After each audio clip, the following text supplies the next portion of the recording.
கர்நாடக நிலச்சரிவில் சிக்கி உயிரிழந்த ஓட்டுநர் சரவணனின் வீட்டிற்கு நாமக்கல் மாவட்ட ஆட்சியர் உமா நேரில் சென்றிருக்கிறார். அங்கிருந்து தகவல்களை வழங்குவதற்காக செய்தியாளர் துரைசாமி நம்மோடு இணைகிறார். பேசலாம் துரைசாமி. சரவணனை இழந்து அவங்களோட குடும்பம், அவங்களுடைய உறவினர்கள் ஏற்கனவே வேதனையில் இருக்கிறாங்க. அவங்களுக்கு ஆறுதல் தெரிவிக்கும் வகையில மாவட்ட ஆட்சியர் அங்க நேரடியாக அவங்க வீட்டிற்கு சென்றிருக்கிறாங்க. இப்போ அங்க கள சூழல் என்னவா இருக்கு?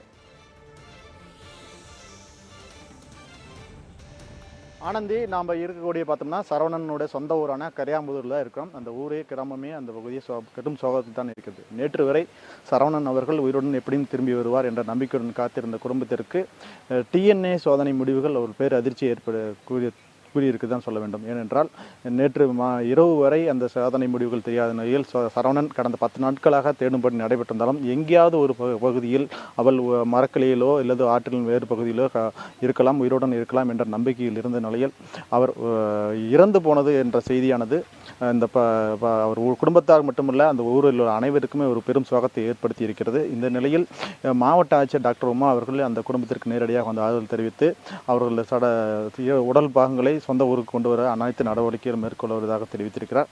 இந்த சூழ்நிலையில் இது குறித்து பேசுவதற்காக அந்த ஊராட்சி மன்ற தலைவர் ஜெயக்குமார் நம்மகிட்ட இருக்க பேசுவோம். சார், இப்போ வந்து இந்த தகவல் கிடைச்சிது, இதில் நீங்கள் எது மாதிரியான முன்னெடுப்புகள் எடுத்தீங்க? இது வந்து சார் ஜெயக்குமாரை வந்து மீட்பதற்கு தேடுதல் பண்ணிக்க எனக்கு தகவல் கிடைச்ச உடனே அந்த ஓனர் தகவல் சொன்னார். தகவல் கிடைச்சோடனே அங்கே வந்தோம். அவங்க உறவினர் கூட அனுப்பி வச்சோம். அவங்க போய் 2-3 நாள் அங்கே தொலைவிட்டு உடல் கிடைக்கல, தேடிட்டு இருக்காங்கன்னு சொன்னாங்க.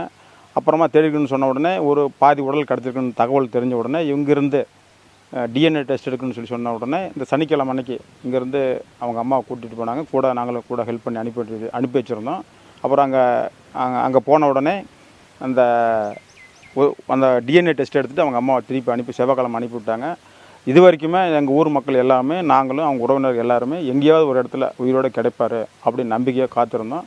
இப்போ பாகங்கள் கிடச்சிருக்கு, இந்த டிஎன்ஏ டெஸ்ட் மேட்சாக இருக்குதுன்னு சொல்கிறது எங்களுக்கும் குடும்பத்தாருக்கும் கிராமத்துக்கு பேரதிர்ச்சியாக இருக்குது. கூடிய சீக்கிரம் அவங்க உடல் இங்கே கொண்டாந்து சேர்த்துறதுக்கு கலெக்டர் உமா மேடம் வந்து உறுதியளிப்பு அளிச்சுட்டு போயிருக்காங்க. மாவட்ட நிர்வாகமும் முதலமைச்சர் அவர்களும் அந்த குடும்பத்துக்கு உதவி பண்ணணும். இளம் விதவை ஆகிட்டாங்க அந்த அம்மா, இளம் வயசாக இருக்காங்க, சின்ன குழந்தை இருக்குது. அவங்களுக்கு முடிஞ்ச வரைக்கும் ஏதாவது ஒரு உதவி நிவாரணம், அரசு நிவாரணம் கிடைக்கணும்னு சொல்லி எங்கள் சார்பாகவும் ஊர் மக்கள் சார்பாகவும் கலெக்டர்கிட்டையும் முதலமைச்சர்கிட்டையும் வேண்டி கேட்டுக்கிறோம். அதாவது ஒரு குறிப்பிட்டது போல் வந்து ஏதாவது உதவி கேட்கணும். அதாவது ஏற்கனவே முதலமைச்சர் 3 லட்ச ரூபா நிதி உதவி அறிவித்திருந்தாலும் கூட அந்த பெண்ணுக்கு வந்து ஒரு அரசு வேலை கிடைக்க வேண்டும் என்ற கோரிக்கை வைக்கிறார். இந்த நிலையில் அதாவது மீட்பு பணிக்காக சென்றிருந்த, அதாவது அந்த பகுதிக்கே சென்றிருந்து தற்பொழுது ஊருக்கு திரும்பியுள்ள சரவண உறவினர் கதிரேசன் நம்மகிட்டே இருக்க பேசுகிறார். சார், இப்போ வந்து அங்கே போயிருந்தீங்க, அதாவது அந்த சம்பவம் நடந்த சிறுவூர் பகுதிக்கு போயிருந்தீங்க. கிட்டத்தட்ட கடந்த ஒரு வாரமாக அங்கே இருந்தால் சொல்லிங்க. அங்கே எது மாதிரி சூழ்நிலை இருந்தது, அந்த சம்பவம் எப்படி நடந்தது, அந்த மீட்புகள் என்ன பிரச்சனை, என்ன நடந்துன்னு கொஞ்சம் சொல்லுங்களேன். அவங்க வந்துங்க, நான் செவ்வாய்க்கிழமை நடந்த தகவல் கொடுத்தாங்க. புதன்கிழமை மணிக்கு நான் இங்கேருந்து போயிட்டேன். ஆக்சுவலாக செவ்வாய்க்கிழமை நைட்டே லாரி ஓனரு ப்ளஸ் செந்தில்குமார் போயிட்டாங்க. அவங்க போன விதத்தில் அவங்க போய் அங்கேருந்து இந்த மழை வந்து பயங்கரமான மழை, எந்த வேலையும் செய்ய விடல. 25 அடி உயரத்துக்கு தண்ணி போய்கிட்டே இருந்தது ஆற்றுல. எப்போவுமே ஒரு 6 அடி 7 அடி போகிற ஒரு ஆற்றுல 25 அடி அகலுக்கு தண்ணி உயரத்துக்கு தண்ணி போய்கிட்டு இருந்துருக்குது. அதனால் இந்த மலைங்கிறது சாதாரண மலை, கிட்டத்தட்ட ஒரு பெரிய மலை, 30 மீட்ரு 40 மீட்ரு உயரம் இருக்குங்க. ஆனால் அது லென்த்தாக இருந்தது. அப்படியே ஒரு அரை மலை சரிஞ்சு அப்படியே இந்த டீ கடையில் டீ சாப்பிட்டுவீங்க ரெகுலராக, அது 5-20 வருஷமாக இருக்குங்க கடை. எல்லா லாரியெல்லாம் வந்து அது சூப்பரான இடங்க. எல்லா லாரி நிறுத்துறதுக்கு உண்டான இடமும் தண்ணி கிடைக்கும், எல்லா சாப்பாடு நீட்டாக கிடைக்கும், அருமையான கடை. அங்கே எப்போவுமே நிறுத்துவாங்க. இது திடீர்னு நடந்தது. 4வே போட்டிருக்காங்க புதுசாக, அவங்க வந்து ரோடாக பெருசு பண்ணியிருக்காங்க. அந்த மலை பக்கம், அந்த மலையில் ஒரு 8 அடிக்கு பாறை இருக்குது. அதுக்கப்புறம் அவங்களும் மண்ணை செக் பண்ணியிருப்பாங்க. இவ்வளோ பெரிய மழை பெய்யுன்னு அவங்களும் எதிர்பார்க்கலையாட்டுருக்கு. நானும் புதன்கிழமை போனேங்க. புதன்கிழமை அங்கே உள்ளே அலோவ் பண்ண மாட்டேன்ட்டாங்க, அந்த வேலை செய்கிற இடத்துக்கு விட மாட்டேன்ட்டாங்க. அப்புறம் மறுபடியும் வியாழக்கிழமை போனோம். வியாழக்கிழமை கேட்டு எஸ்பி கலெக்டர் மேடம் அங்கே இருக்க collector madam Carver collector support பண்ணி கொஞ்சம் கேட்டு உள்ளே விடுங்கன்னா உள்ளே போய் அப்புறம் நாங்கள் எல்லாம் பார்த்தோம். வேலையெல்லாம் துரிதமாக பண்ணாங்க. 10-15 டிப்பரு, 10 ஜேசிபி, பொக்குலின்னு எல்லாம் பயங்கரமான வேலை நடந்தது.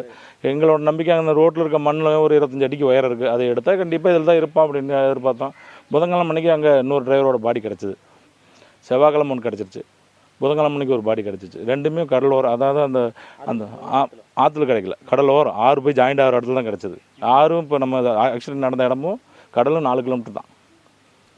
4 கிலோமீட்டர் தான். அங்கேருந்து போய் அடித்து அந்த 1 வாரம் மண்ணுக்குள்ளே தான் கிடச்சிது. அது மாதிரி இவரு கிடைக்குன்னு எதிர்பார்த்தா, ஆனால் இவர் கிடைக்கலைங்கும் போது நாங்கள் என்ன நினச்சோம், சரி சப்போஸ் வேறு மாதிரி ஹோட்டல் கடைக்குள்ள இல்லாமல் வெளியே எங்கேயா மாட்டிருக்கலாம், தப்பிச்சிருக்கலாம் அப்படிங்கிற எண்ணத்துலேயே நாங்கள் ஒரு 4-5 நாள் அங்கே தான் வெயிட் பண்ணோம்.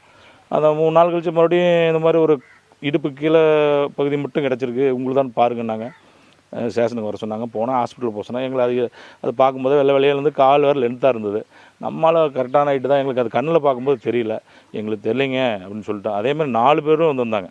ஒரு 4 பேர்த்து பாடி மிஸ்ஸு, 4 பேர் மிஸ்ஸு, 4 பேர் வந்தாங்க. அப்புறம் 4 பேர்த்துமே சரி நீங்கள் டிஎன்ஏ டெஸ்ட் கொடுங்க, அதுக்கப்புறம் தான் என்னென்னு முடிவு பண்ண முடியும் அப்படின்னா, அப்புறம் அம்மா ஊர்லேருந்து இங்கே வர வச்சு அந்த 4 பேர் டிஎன்ஏ டெஸ்ட் எடுத்துகிட்டு அம்மா அனுப்பிச்சி விட்டாச்சு. அப்புறம் 2 நாள் வெயிட் பண்ணால் மறுபடியும் ஒன்றும் கிடைக்கல. மறுபடியும் அந்த ரோடை கிளியர் பண்ணிட்டு ஆற்றுக்குள்ளே ஆள ஆரம்பித்தாங்க. மிலிட்ரி, ஏர்ஃபோர்ஸு, நேவி எல்லாருமே வந்துட்டாங்க. வந்து ஃபுல்லாக இறங்கி மண்ணை தோண்ட ஒன்றும் பெருசாக ஒன்றும் கிடைக்கல. ஒரே ஒரு கை தான் கிடச்சி, சின்ன பையன் கை. அது ஹோட்டலில் இருக்கிற கையாக இருக்கணும். அந்த பையனுக்கு கை இல்லை, அந்த பொண்ணுக்கு அதாக இருக்கும்னு நினச்சி நாங்களே மறுபடியும் எதுவுமே கிடைக்கல. ஒரு பெரிய லாரியே காணாமல் போச்சு, ஒரு இரும்பு கூட காணாம். அதனால் ரொம்ப கஷ்டப்பட்டோம். அங்கே உள்ள தேடினா மறுபடியும் டெய்லியும் போவோம். எஸ்பியும் கலெக்டரும் ரொம்ப சப்போர்ட் நமக்கு. அங்கேருந்து இங்கே நம்ம கலெக்டர் இங்கேருந்து அங்கே சொல்லியிருப்பாங்க, கலெக்டருக்கு அருமையாக பண்ணாங்க. அவங்க எல்லாம் சப்போர்ட் பண்ணாங்க. முடியல, கடைசியில் டிஎன்ஏ டெஸ்ட்டு நேற்று தான் ஃபைனல் ஆச்சு. ஃபைனல் ஆகும்போது எது சரவணன் தான் அப்படின்னு சொல்லி அவங்க நைட்டே கூப்பிட்டாங்க. நைட்டே கூப்பிட்டு சொல்லிட்டாங்க. சரி கன்ஃபார்ம் ஆகிடுச்சு சரின்ட்டு அப்புறம் சொன்னாங்க.